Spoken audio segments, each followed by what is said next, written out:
What I remember most about my father is that he was always passionate about what he was doing. He used to always tell me, if you have a goal out there and if you're willing to work for it, one day it'll happen.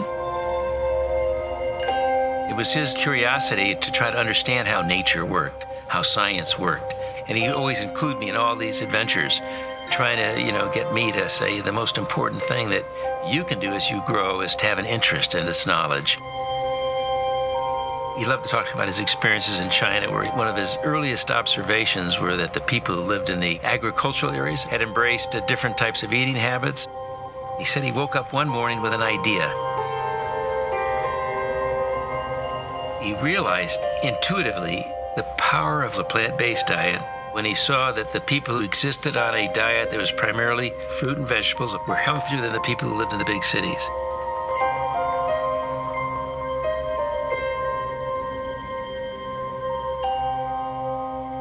He theorized there must be hundreds, maybe thousands of important factors in a plant-based diet that were important in human nutrition. And he began to conceive of a supplement that you could make from plants that you could add back to the human diet.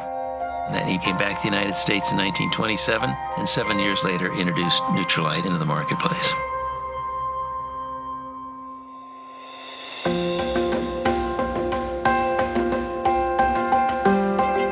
My father pioneered in the area of phytonutrient development from the very beginning.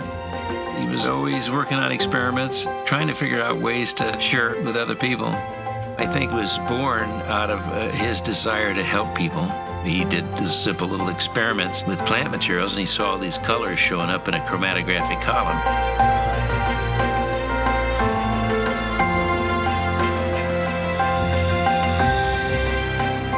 He used to tell me, one day, the analytical methodology will enable us to determine what these colors that I see are and how they function. And once we know that, we'll be able to isolate them, be able to identify them, and we'll be able to more particularly determine what they're doing in human nutrition and human health.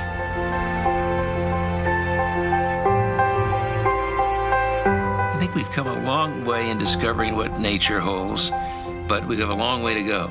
I think we haven't scratched the surface. My dad would say we haven't even scratched the scratch. His thoughts way back then were very far-sighted, and now we're beginning to realize he was spot on. We've got to take responsibility for ourselves, our own health, the health of the environment, if we're going to protect and strengthen our society for the future.